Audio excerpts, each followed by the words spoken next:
Throughout its long history, radio has been a source of entertainment.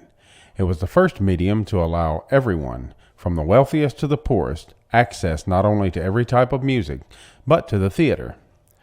Writer Steve Allen once called radio theater of the mind because it allowed each listener to create the scene for himself. In 1991, the Corinth Theater Arts recorded a live production of Charles Dickens' classic A Christmas Carol, which was aired on Christmas Eve. Join us as radio remembers A Christmas Carol. We're all familiar with A Christmas Carol, Scrooge, Marley, the Three Ghosts, and we're going to listen to the Corinth Theater Arts production of A Christmas Carol. But I'd like to give you 10 facts on A Christmas Carol to help set the stage. Number 1. Marley was alive to begin with. As referenced in Michael Patrick Hearn's The Annotated Christmas Carol, Dickens attended the same St. Patrick's Day party as one Dr. Miles Marley. Knowing Dickens' interest in unusual names, Dr. Marley remarked upon his own unusual surname. Dickens' reply, quote, "Your name will be a household word before the year is out." Number 2. It only took 6 weeks to write. Dickens started writing obsessively in October 1843 and finished his novella at the end of November, just in time for Christmas. If you look at our production calendar for the show, we've had almost the same amount of time to mount this production. Number 3. Dickens roamed the streets during that time. Dickens sporadically laughed and wept during the writing process and would take in extremely long evening walks throughout London, quote, when all sober folks had gone home to bed. Number 4. It was the first and last of his writings that Dickens read publicly. Dickens was one of the first famous writers to give public readings. His first reading was of A Christmas Carol. It took place in 1853 in Birmingham, England, for a gathering of 2,000 spectators. When his health began to deteriorate 17 years later, Dickens gave his last public reading of A Christmas Carol at St. James's Hall in Piccadilly. He died 3 months later. Number 5. Dickens loved to perform. Charles Dickens created a prompt book of A Christmas Carol for public readings. He would scribble notes about how to deliver the lines and perform these readings like an actor on the stage. The only known prompt copy of A Christmas Carol is owned by the Berg Collection of American and English Literature at the New York Public Library. Number 6. He had some strange performance rituals. Before his readings, Dickens would drink 2 tablespoons of rum with cream for breakfast. Later, he would have a pint of champagne. And just before the performance, he would drink a sherry with a raw egg beaten into it. During the reading, he would sip beef tea and he would have soup just before bed. Number 7. Fan is Scrooge's sister and Dickens.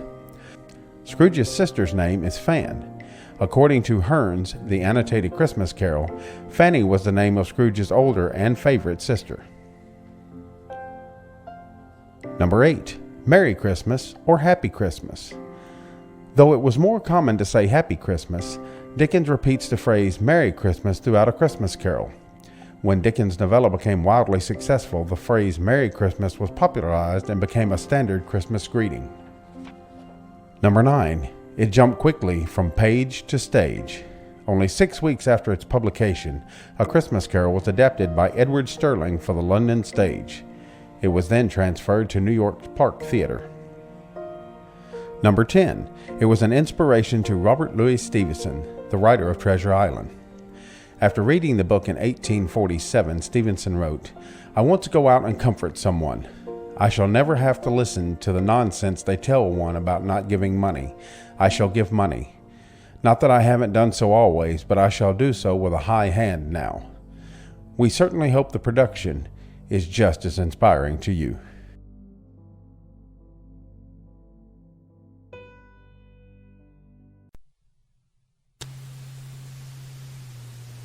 Corinth Theater Arts, in its 22nd season, presents for the first time ever on local radio an all-time holiday favorite, the renowned tale of Scrooge, Bob Cratchit, and Tiny Tim, Charles Dickens' A Christmas Carol.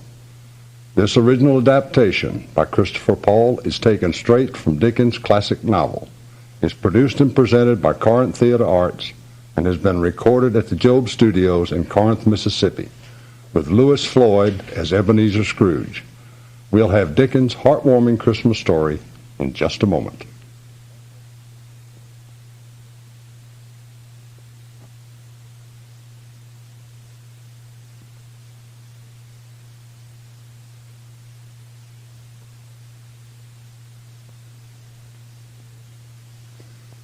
And now, Corinth Theater Arts presents A Christmas Carol. Marley was dead. There was no doubt about that. The register of his burial was signed by the clergyman, the clerk, the undertaker, and the chief mourner. Scrooge signed it, and Scrooge's name was good upon anything he chose to put his hand to. Old Marley was as dead as a doornail. Scrooge was his sole mourner. And being an excellent man of business, on the very day of the funeral, Scrooge solemnized the day with an undoubted bargain. Scrooge never painted out old Marley's name. There it stood years afterwards above the warehouse door. Scrooge and Marley. Sometimes people new to the business called Scrooge Scrooge, and sometimes Marley, but he answered to both names. It was all the same to Ebenezer Scrooge. Hard and sharp as flint, secret and solitary. The cold within him froze his old features, nipped his pointed nose, made his eyes red, his thin lips blue, and spoke out through his grating voice. No warmth could warm him, no wintry weather chill him, no wind blew that was bitterer than him. So, once upon a time, as all good stories must start, on all the good days of the year, Christmas Eve, old Scrooge sat busy in his counting house. It was cold, foggy weather. The city clocks had just struck 3, but it was quite dark already. The door of Scrooge's counting house was open, that he might keep an eye upon his clerk, Bob Cratchit, deep in his cold, dank cell copying letters. Scrooge had a small fire, but Cratchit's fire was so very much smaller that it appeared to be only a single coal. But he could not feed his fire. Scrooge kept the coal box in his room. Yes, this Christmas Eve passed as any other day, until... A Merry Christmas, Uncle! Bah! Humbug! Christmas a humbug, Uncle. You don't mean that, I'm sure. I do. Merry Christmas. What right do you have to be merry? You're poor enough. Come then, what right have you to be dismal? You're rich enough. Bah! Humbug! Don't be cross, Uncle. What else can I be when I live in such a world of fools as this? Out upon Merry Christmas! If I could work my will, every idiot who goes about with Merry Christmas on his lips should be boiled with his own pudding and buried with a stake of holly through his heart. Uncle! Nephew, keep Christmas in your own, and let me keep it in mine. Keep it? But you don't keep it, Uncle. Let me leave it alone, then. Much good it may do you. Christmas is a charitable time when men and women seem to open their shut-up hearts freely. And therefore, Uncle, though it has never put a scrap of gold in my pocket, I believe it has done me good. Don't be angry, Uncle. Come, dine with us tomorrow. Very well, then, nephew. I will come to see you. Do you hear me, sir? You, and in that extremity alone. But why? Why? Why did you get married? Because I fell in love. Because you fell in love. The one thing in the world more ridiculous than Merry Christmas. Good afternoon. I want nothing from you. I ask nothing of you. Why cannot we be friends? Good afternoon. I'll keep my Christmas humor to the last. So a Merry Christmas, Uncle. Good afternoon. And a Happy New Year. Good afternoon. And a Merry Christmas to you, too, my good Cratchit. Don't say it, Cratchit. Now, there's another fella. A clerk with 15 shillings a week and a wife and a family talking about a Merry Christmas. I'll retire to Bedlam. Scrooge and Marley's, I believe. Have I the pleasure of addressing Mr. Scrooge or Mr. Marley? Mr. Marley has been dead these 7 years, sir. Well, Then we have no doubt his liberality is well represented by his partner.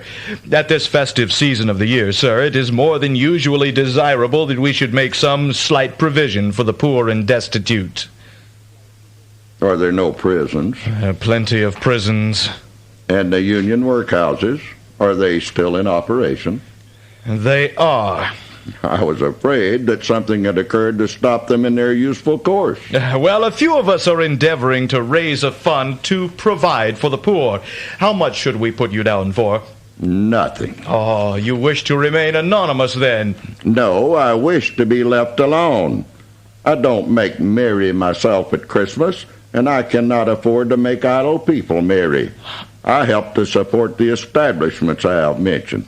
They cost enough, and those who are badly off must go there. Many cannot go there, and many would rather die. If they would rather die, then I suggest they do it and decrease the surplus population. Sir. It's enough for a man to understand his own business and not to interfere with other people's. Good afternoon, gentlemen. Very well, sir.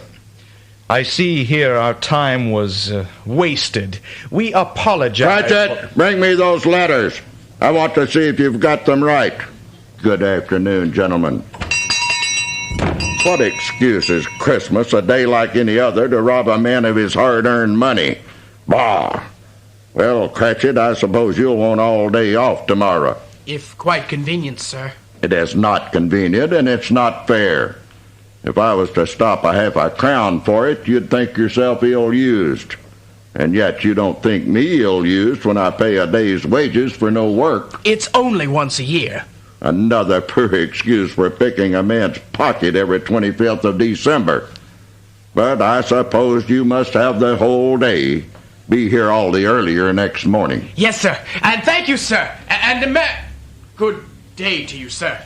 Scrooge took one last look at his banker's book and went home to bed. He lived in a gloomy suite of rooms that once belonged to Marley, and no one lived there now but Scrooge. As Scrooge lifted his key to the lock, he glanced at the knocker on the door.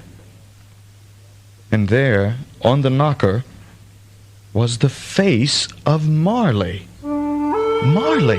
It was not a shadow, but had a dismal gray light about it. Scrooge stared at the specter for what seemed to be an eternity, and then it was a knocker again. And to say that Scrooge was not startled, or that his blood did not run colder than at any time in his wintry life, would be untrue. But still, he turned the key, walked in, and lit his candle. He did pause before he shut the door to check the other side, half expecting to see the back of Marley's head jutting hideously from the wood. But he saw none such, and slammed the door. As he sat in his bedroom and ate his cold gruel, his eyes came to rest on a disused bell. Though the bell had not been used in years, it began now to swing slowly in the dusk. At first it scarcely made a sound, but soon it rung loudly, as did every bell in the house. The bells ceased, and were followed by a sound like dragging chains. Scrooge heard the cellar door fly open with a boom, and the sound of chains on the steps, and finally beyond the door, the tiny flame in the hearth rose to a blazing roar, and through the door came the ghost of Jacob Marley. I know you. I know that face. At least I once knew you. What do you want with me? Much. Who are you? Ask me who I was. Who were you then? You're particular for a shade. In life, I was your partner, Jacob Marley. Then it is you. Can you sit? Yes. Then do so. You don't believe in me. I see it in your heart. I do not, because that little thing affects my senses. A slight disorder of the stomach. You may be an undigested bit of beef, or a fragment of an undone potato. There's more of gravy than of grave about you, whatever you are. Mercy, dreadful apparition, why do you trouble me? Do you believe in me or not? I do. I must. Why do you come to me now? It is required of every man that the spirit within him should walk the earth among his fellow men. And if that spirit does not do so in life, then it is condemned to do so in death. It is doomed to wander through the world.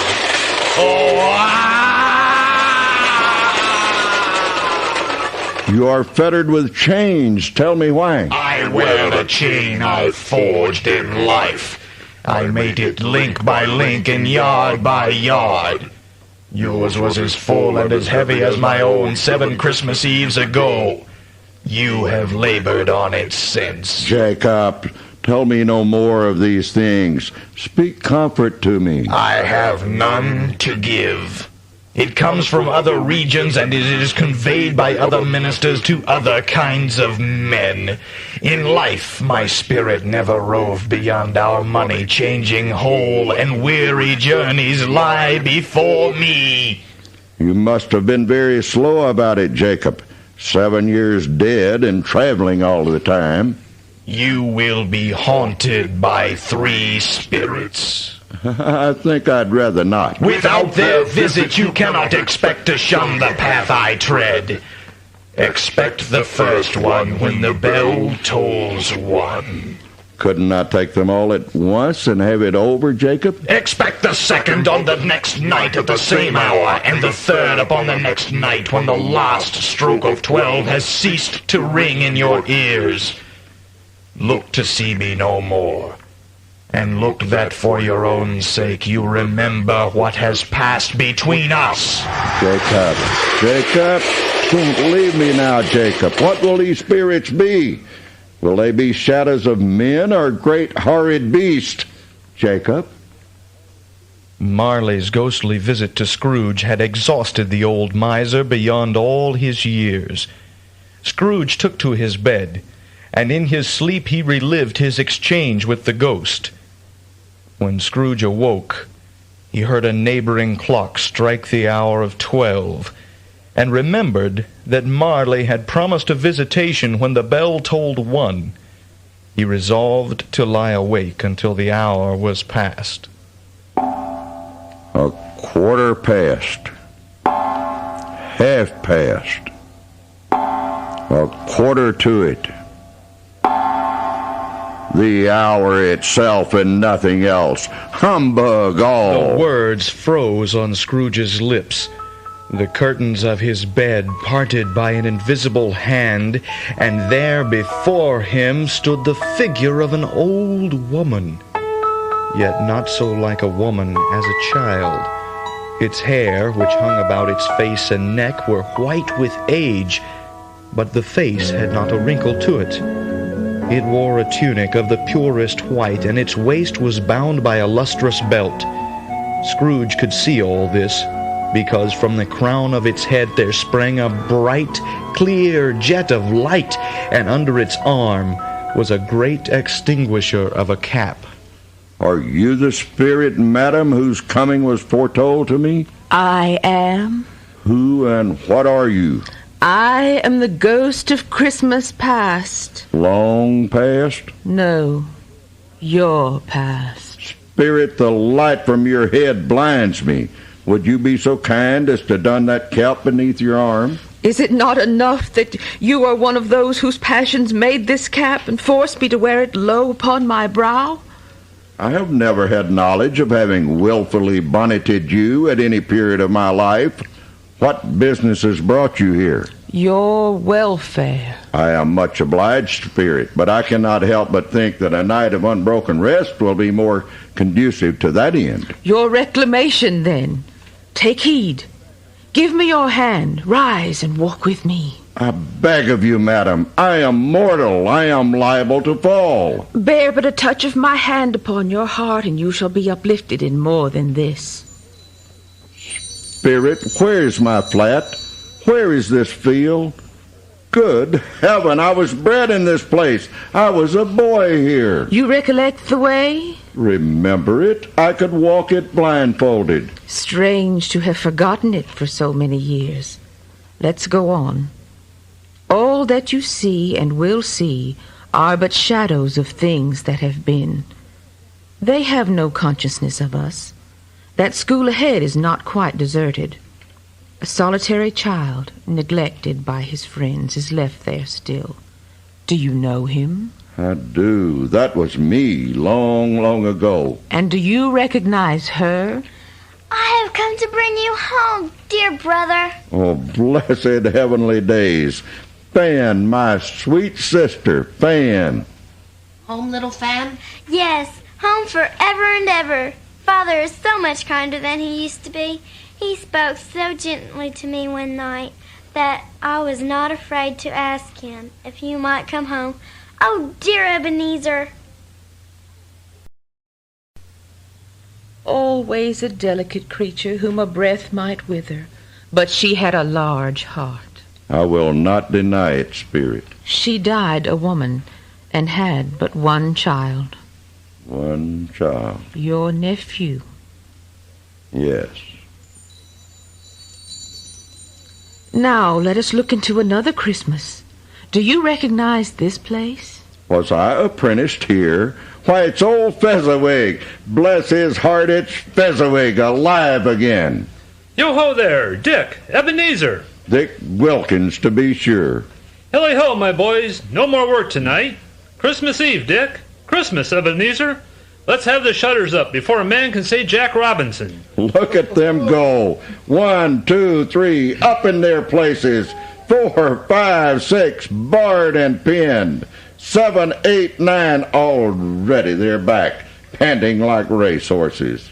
Well done, my lads. Now let's clear away and let's have lots of room here. The musicians are here, the guests are arriving, and oh, my beautiful wife, Mrs. Fezziwig, my dear, you are as lovely as the very spirit of Christmas. Spirit, look at them all. Everyone from all the neighboring businesses. 20 couples at least. Look, Mr. and Mrs. Fezziwig. Oh, how that man could dance and jig. I remember it all now, this night. A small matter to make those silly folks so happy, so full of gratitude. He has spent but a few pounds of your mortal money, 3 or 4 perhaps. Is that so much that he deserves all their praise? It isn't that, Spirit. He has the power to render us happy or unhappy. The happiness he gives us is as great as if it cost a fortune. What is the matter? Nothing particular. Something, I think. No, I should just like to say a word or two to my clerk, that's all. My time grows short. Quick! Now, look upon this Christmas Eve, Ebenezer Scrooge. Now you were older, and the lines of greed and avarice had just begun to wear into your face. That young girl there by your side, do you know her? I do, and I wish to avoid this scene. Show me any other Christmas Eve, Spirit, but spare me this. I cannot change the things that have been, Scrooge, just as you cannot. It matters little to you, very little. Another idol has displaced me. What idol has displaced you? A golden one. There is nothing so hard as poverty. You fear the world too much. I have seen your nobler aspirations fall off, one by one, until gain engulfs you. What then? Even if I have grown much wiser, I am not changed toward you. Our contract is an old one. It was made when we were both poor so we could grow to wealth. You are changed. You were another man. I was a boy. Your own heart tells you that you were not what you are. I am. And so that you may be happy, I release you. Have I ever sought release? In words? No, never. In what then? In an altered spirit. In everything that made my love of any value in your sight. Would you seek me out and try to win me now? If you were free, tomorrow, can I believe that you would choose a dowerless girl? I release you, with a full heart for the love of him you once were. Belle. The memory of what is past half makes me hope you will have pain in this, but you will dismiss the recollection as unprofitable. May you be happy in the life that you have chosen. Spirit, show me no more. Conduct me home. Why do you delight to torture me? Spirit, remove me from this place. I cannot bear it. I told you that these were shadows of the things that were. That they were what they were. Do not blame me. Remove me. Take me back. I can bear it no longer. Do you hear me, Spirit? Return me to my bed, to my sensibilities. Spirit! Scrooge grabbed the cap which the spirit had held under its arm and forced it down over the spirit's head. The spirit put up no resistance as the extinguisher cap seemed to completely engulf her. But try as he might, with all the power at his command, Scrooge could not darken the light that beamed so brightly from the spirit's head. Scrooge was conscious of being exhausted, and the cap, the spirit, and all that he had seen dissolved away into his own bed. He gave the cap, which had been his own bed cap, a parting squeeze, and had barely time to reel into bed before falling into a deep sleep. We will return in a moment to Corinth Theatre Arts' holiday presentation of A Christmas Carol on WADI and WCMA.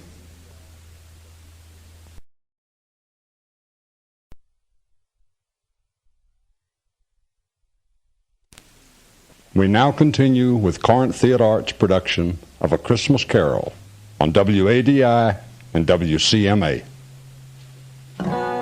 When Scrooge awoke next, he had no need to be told by any bell what time it was. He sensed by his very awakening that it was 1 o'clock. The thought of yet another spirit made him nervous and curiously cold.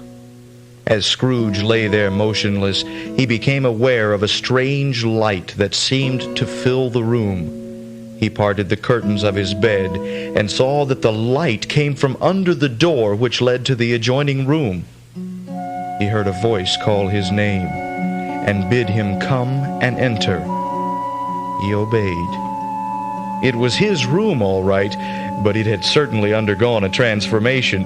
The walls and ceiling were hung with living green, lit by the roaring fire in the hearth. Upon the floor, to form a kind of throne, were turkeys, geese, every kind of game, and delicious hot chestnuts, bowls of seething punch. Upon this throne of plenty sat a jolly giant, clothed only in a simple green mantle, wreathed round the neck with white fur. His long brown curls rustled as he spoke. You have never seen the likes of me before. No, sir, never. Spirit, conduct me where you will. I went forth last night on compulsion, and I learned a lesson which is working now. Tonight, if you have aught to teach me, let me profit by it. Touch my robe. Look upon this street, Scrooge. These poor people know how to keep the spirit of Christmas in their hearts. In some ways, Scrooge, these people are richer than you, especially one family here. But come, we must visit these good people in town. All at once, Scrooge saw children in the streets playing at snowball fights, laughing and singing, families sitting down to their meager Christmas Eve dinners, the faithful striking out into the cold to answer the call of the church bells. Where are we now, Spirit? We're at the home of your clerk, Bob Cratchit. That woman is Mrs. Cratchit. You'll notice her gown, Scrooge, poor by your standards, twice turned, and yet she dresses that pitiful gown out as best she can, with ribbons and whatever foppery she can afford. The girl is their second daughter, Belinda, and the boy is their oldest son, Peter. Whatever has gotten into your precious father, then? And Tiny Tim? And Martha won't is late last Christmas Day by half an hour. Here's Martha, Mother. Oh, why, bless your heart alive, my dear, how late you are. Sit ye down before the fire, my dear, and have a warm, bless you. No, there's Father coming. Hi, Martha, hi. Well, children, I ain't... Bob, Merry Christmas. And Tiny Tim, my darling, a Merry Christmas to you, too. Merry Christmas, Mother. And a Merry Christmas to my wonderful family. Peter, Belinda, Tim. Why, where's Martha? Not coming. Not coming? Not coming upon Christmas Day? No more deception, Father. Here I am. Merry Christmas. Oh, my darling Martha. Tiny Tim, Belinda, Let's run out to the wash house and check the pudding. And how did little Tim behave? As good as gold and better. Somehow he gets thoughtful sitting by himself so much and thinks the strangest things you've ever heard. He told me coming home that he hoped the people saw him in church because he was a cripple, and it might be pleasant to them to remember upon Christmas Day who made lame beggars walk and blind men see. Bob, go get the children. Dinner's almost ready. Mother, Father is getting worse. And so is Tiny Tim, my dear. Every day poor Tim grows weaker and weaker, and all your poor father can do is watch and pray and work his life away for that hard-hearted old curmudgeon, Mr. Scrooge. Mother, please, not on Christmas. Very well. I'll hold my tongue, Martha, but only for your father's sake, not for Mr. Ebenezer Scrooge. Not for Mr. Ebenezer Scrooge. Spirit, why must I watch this? Are idle insults part of my lesson? No, Scrooge, but truth is. Truth? And whose truth was that?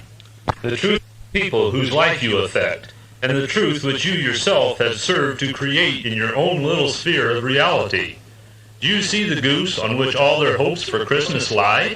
I see no goose, Spirit, unless you call that tiny morsel the rats wouldn't touch a goose.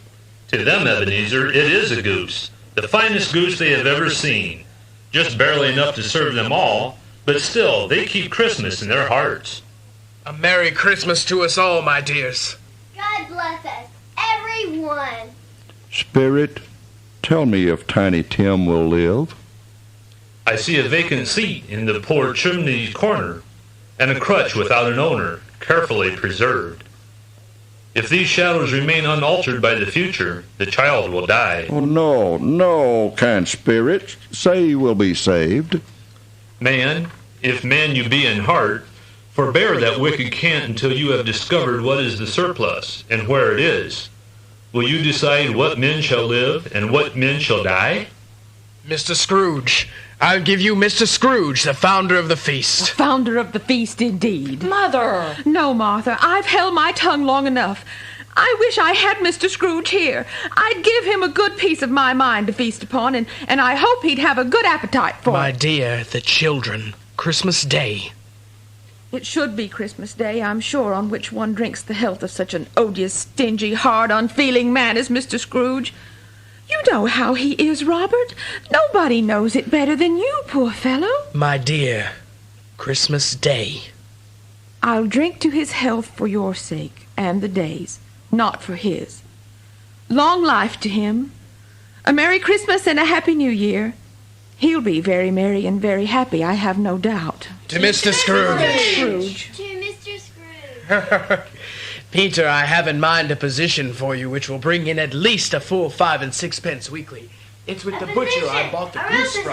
Oh, Robert, I'm so glad we have all our children with us on Christmas. It's such a joke, Martha, and the children pulled on He you. wants to see you tomorrow. Tell us about the people you saw at her today.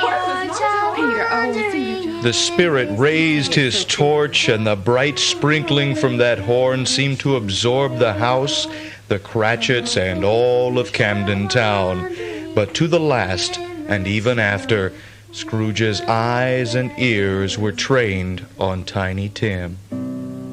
Without realizing it, the Spirit and Scrooge were aloft, flying through the many streets of London, visiting families gathered together for their own Christmas dinners. The miners that lived on a bleak moor, who still dressed in their holiday finery to sit around a fire and sing the old Christmas songs to themselves and the wind.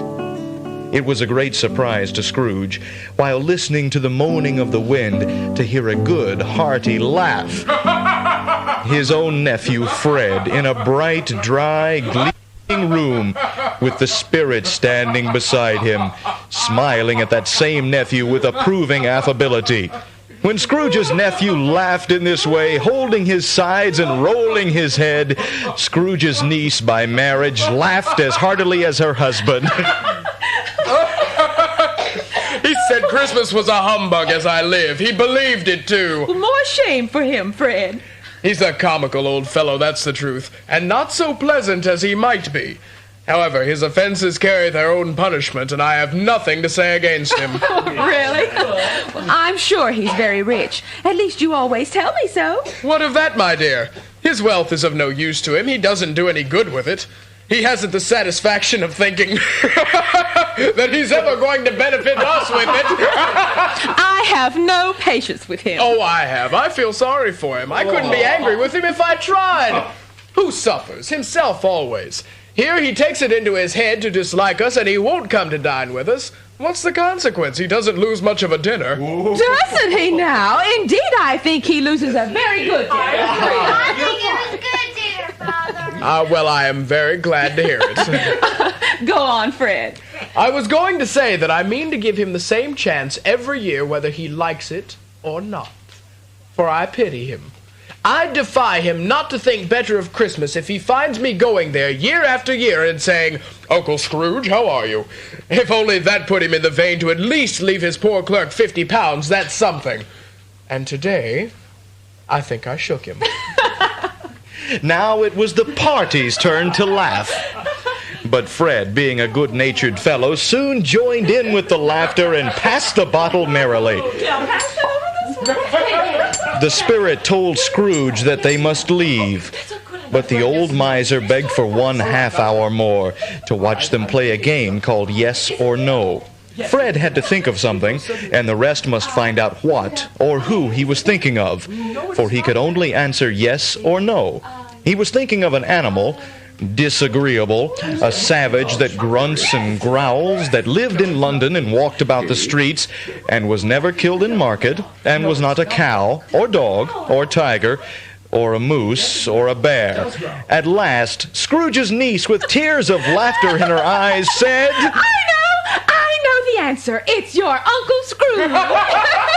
Yes, my dear, it is my Uncle Scrooge. Then I'm upset with you. My dear, whatever for? Because I had it right earlier when I guessed a bear. He has given us plenty of merriment, I am sure, and it would be ungrateful not to drink his health. To Uncle Scrooge, a Merry Christmas and a Happy New Year to the old man, wherever he is. Spirit, did we have to leave just then?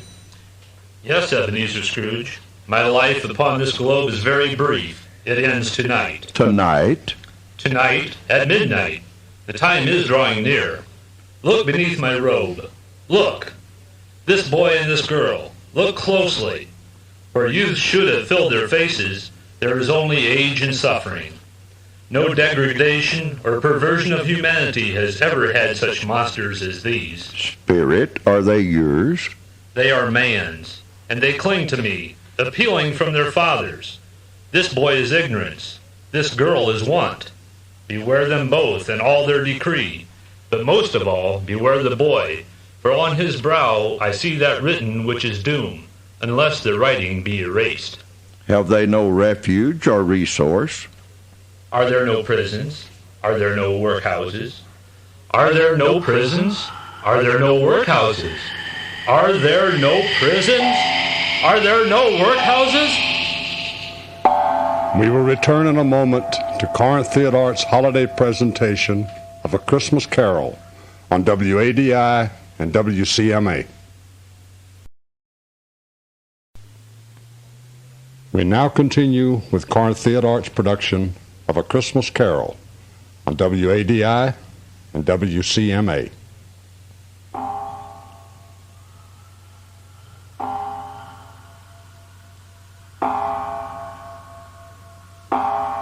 The phantom slowly, gravely, silently approached. When it came near him, Scrooge bent down upon one knee.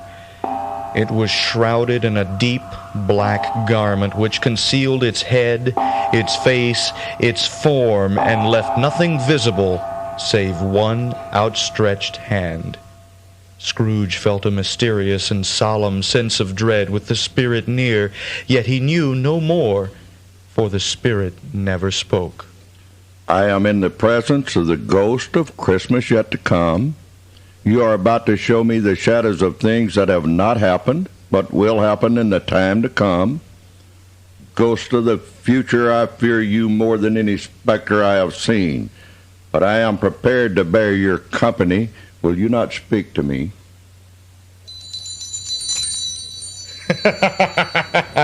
When did he die? Last night, I believe. I thought he'd never die. I wonder what he did with the money. I haven't heard. He hasn't left it to me, that's for sure. It's likely to be a very cheap funeral, for I don't know of anybody who'd go to it. Oh, I don't mind going, if lunch is provided. Spirit, about whom do they speak? Surely not of Jacob. These are the shadows of things yet to come, are they not? The spirit carried Scrooge away to a dank, dark place. Around the walls hung old, decrepit rags, iron, bottles, and greasy offal on the floor.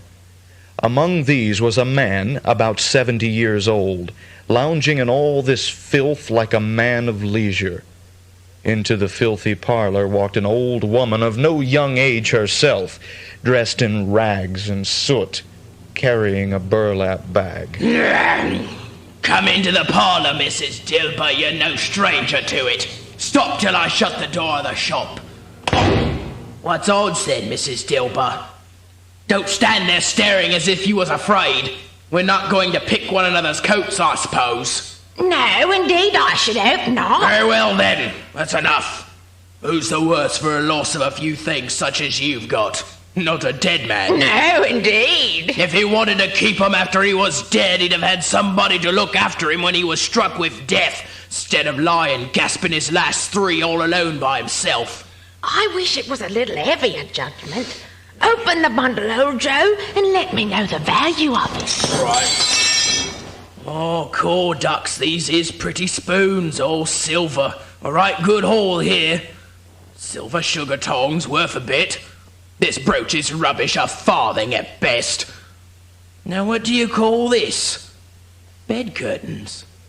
You mean to tell me you took 'em down with him laying there and all? Oh, yes, I do. And why not? Well, I certainly shan't hold my hand when I can get it just by reaching out and taking it. Here now, don't go dropping no oil on them there blankets. His blankets? Whose else's, do you think? He won't like to take cold without 'em. How you can look through that there shirt till your eyes go blind, but you won't find a hole or a threadbare spot in it. They'd have wasted it had it not been for me. Wasted it? Putting it on him to be buried in it, to be sure. If calico ain't good enough for such a purpose, then it ain't good enough. It becomes the body just as well. He can't look uglier than he did in that one. Spirit, I see. The case of this unhappy man might be my own. My life tends that way now. Spirit, this is a fearful place. In leaving it, I shall not leave its lesson. Trust me. Let us go. Let me see some tenderness connected with the death. And he took a child and set him in the midst of them. It must be near his time. Past it, rather. But I think he walks a little slower than he used these last few evenings, Mother. I have known him to walk with Tiny Tim upon his shoulders very fast indeed. So have I. So have I, often. But he was so very light to carry, and Father loved him so, that it was not a trouble. No, trouble at all. And there's your father now. Hello, my dears. Hello, Peter. Martha. Hello, my love. Your knitting looks as if it's coming along quite nicely. You'll be done long before Sunday. Sunday. You went today, Robert? Yes, my dear. I wish you could see how green a place it is. But you'll see it often. I promised him that I would walk there on a Sunday. My child. My little child. Father. Leave him be, Martha. He needs to be alone with Tiny Tim now, before we take him on Sunday. He only has a few more days to say what he must say to Tim. Leave him be. Forgive me, my dears. That was quite... well... You will never guess who I ran into today. No guesses? Well, it was Mr. Scrooge's nephew, Fred. He said I looked a little down, and asked me what the problem was. I told him. I am heartily sorry for it, he said. If I can be of any service to you in any way, here's where I live, and he gave me his card. Now, it wasn't for the sake of anything he might be able to do for us so much as his kind way. It really seemed that he had known Tiny Tim and felt with us. I know, my dears, that when we recollect how patient and how mild he was, although he was a little child, we shall not quarrel easily amongst ourselves, and forget poor Tiny Tim in doing it. No, of course we won't. I am very happy. I am very happy. Where do we now abide, Spirit? A churchyard? Yes, it must be so. It must be here that I am to learn the name of the wretched man who lay underneath the ground. It seems a worthy place for such a man, walled in by houses, overrun by weeds, the growth of vegetation's death, not life. Before I draw nearer to that stone to which you point, answer me one question. Are these the shadows of things that will be, or are they shadows of things that may be only? Speak to me, Spirit. All through our travels tonight, not one word have you spoke. Will you not speak to me now? Very well. I go to the stone. Now, what name? Ebenezer Scrooge. Oh, no, hear me, horrible spectre. I'm not the man I was. I will honor Christmas with all my heart and try to keep it all the year. I will live in the past, the present, and the future. The spirits of all three shall thrive within me. I will not shut out the lessons that they teach. Oh, tell me that I may sponge away the writing on this stone. Holding up his hands in a last desperate prayer to have his fate reversed, he saw an alteration in the phantom's hood and dress. It shrunk, collapsed, and dwindled down into a bedpost. We will continue with the conclusion of Corinth Theodart's production of A Christmas Carol on WADI and WCMA. We now present the conclusion of Corinth Theodart's production of A Christmas Carol on WADI and WCMA. Yes, the bedpost was his own, and the bed and the room. Best and happiest of all, the time before him was his own to make amends in.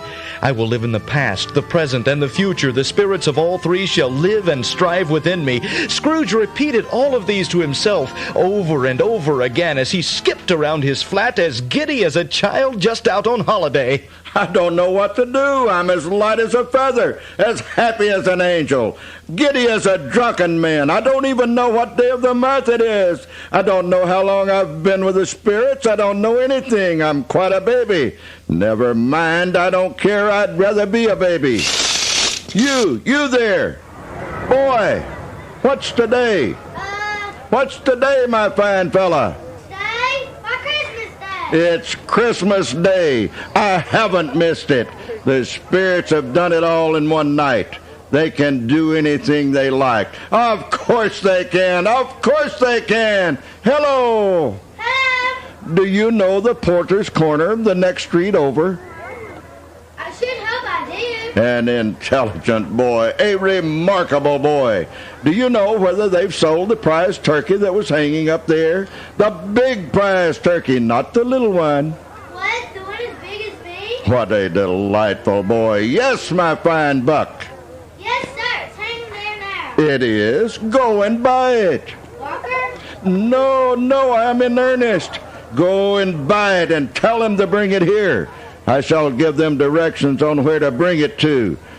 Come back with a porter and I'll give you a shilling. Come back with him within 5 minutes and I'll give you half a crown. Yes. Oh, such a swift boy. Off like a shot. I'll send that bird to Bob Cratchit. He shan't know who sent it. It's twice the size of Tiny Tim, and such a joke it will be. I wish I could see that. Hello, what's this? That wonderful boy has returned already. A Merry Christmas to you, my good man. That is the best turkey I have ever seen. I wonder his legs did not snap when he still walked. Take this for the turkey, this for your trouble, this for your being alive, and you, my fine shank of a lad, this is for you. A Merry Christmas to you both. Thank you, sir. Well, don't just stand there with your mouths open like young chicks. Off with the both of you. Yes, sir. Shaving is not an easy task when your hand keeps shaking. Shaving requires attention, even when you don't dance while you're at it, as Scrooge did. He dressed in his finest clothes and rushed out into the street, crying at the top of his lungs, "Merry Christmas!" to every person he saw, most of whom blinked their eyes and tugged at their ears, sure that this happy, jovial man could not possibly be Ebenezer Scrooge. He had not gone more than 300 feet when he ran into the two gentlemen who had walked into his counting house only the day before. My dear sirs, how do you do? I hope you succeeded yesterday. It was very kind of you. A Merry Christmas to you both. Mr. Scrooge? Yes, sir, that is my name, and I fear that it may not be pleasant with you. Allow me to ask your pardon, and if you will, have the goodness to accept this. Lord bless me, Mr. Scrooge, are you serious? If you please, not a farthing less. A great many back payments are included in it, I assure you. Will you do me that favor? My dear sir, I don't know what to say to you. Don't say anything. Come and see me. Will you come and see me? Oh, I will. Thank you. I am much obliged to you. Now, if you will excuse me, my fine gentleman, I seem to be at my destination. A Merry Christmas to you, and a good day as well. Oh, what a dear little girl. My dear, run and tell your master that a friend is here to see him. Not a word now, my dear. You just run as fast as your little legs can carry you and do what I ask. This is a surprise for him. I shall wait in here. Now, go, Scoot. Yes, sir. What a wonderful girl she is. Reminds me a bit of Bob Cratchit's girl, Martha. Fred? Why, bless my soul. Who's that? It's I, your Uncle Scrooge. I have come to dinner. Will you let me in? Let him in? It's a wonder and a mercy he didn't shake his arm off. Scrooge was at home in 5 minutes. Nothing could be heartier. His niece looked just the same. The party was a wonderful event. Everyone said so, and they all said how wonderful Scrooge had been, and they all promised to come and see him. But he was at his counting house early the next morning. Oh, he was early there. If he could only be there first and catch Bob Cratchit coming in late. That's what he had his heart set on. And he did it. The clock struck 9. No Bob. 1:15. No Bob. Bob was a full 18.5 minutes late. Scrooge sat with his door wide open that he might see him come into the tank. Bob's hat was off before he opened the door, and his comforter, too. He was on his stool in a jiffy, driving away with his pen as if he were trying to overtake 9 o'clock. Hello, Cratchit. What do you mean by coming in here at this time of day? I am very sorry, sir. I am behind my time. You are? Yes, I think you are. Step this way, sir, if you please. It's only once a year, sir. It shall not be repeated. I was making rather merry yesterday, sir. Now, I'll tell you what, my friend. I am not going to stand for this sort of thing any longer. So therefore, I am going to raise your salary. A Merry Christmas, Bob. A merrier Christmas than I have given you in many a year. I'll raise your salary and endeavor to assist your struggling family, and we'll discuss your affairs this very afternoon over a steaming bowl of Christmas cheer. Now make up the fires and go buy another coal scuttle before you dot another I, Bob Cratchit. Yes, Mr. Scrooge. Scrooge was better than his word, and did it all and infinitely more to Tiny Tim, who did not die. He was a second father. He became a good friend, as good a master and as good a man as the city had ever known. Some people laughed to see the alteration in him, but he let them laugh and little heeded them, for he was wise enough to know that nothing ever happened on this globe for good that people did not have their fill of laughter on, and knowing that such as these would be blind anyway, he thought it quite as well that they should have the malady in grins than in less attractive forms. His own heart laughed, and that was quite enough for him. He had no further intercourse with spirits, but lived their timely lessons thereafterwards. It was always said of him that he knew how to keep Christmas well if any man alive possessed the knowledge. May it be truly said of us, and all of us. And so, as Tiny Tim observed, God bless us, everyone. This has been a holiday gift of Charles Dickens' A Christmas Carol on WADI and WCMA. This has been a copyrighted production by Corinth Theater Arts of this all-time holiday classic. Tonight's radio adaptation was compiled and adapted by Christopher Paul and is copyrighted by Corinth Theater Arts and Mr. Paul. CTA's production featured Louis Floyd as Ebenezer Scrooge, Christopher Paul as Bob Cratchit, Fred, and Joe, Jan Pike as Mrs. Cratchit, Dilber, and Christmas Past, Laurie Chase as Belle and Martha, Heather Crowley as Peter Cratchit, Roger Bry as Fezziwig and Christmas Present, Murray Chase as the narrator and Marley's Ghost, and Katie Labus as Tiny Tim. The production was directed by Christopher Paul and was recorded at the Job Studios. This is Bob O'Brien. We wish you a very Merry Christmas. We hope that you will join us and watch us grow at Corinth Theater Arts. We hope you've enjoyed this episode of Radio Remembers.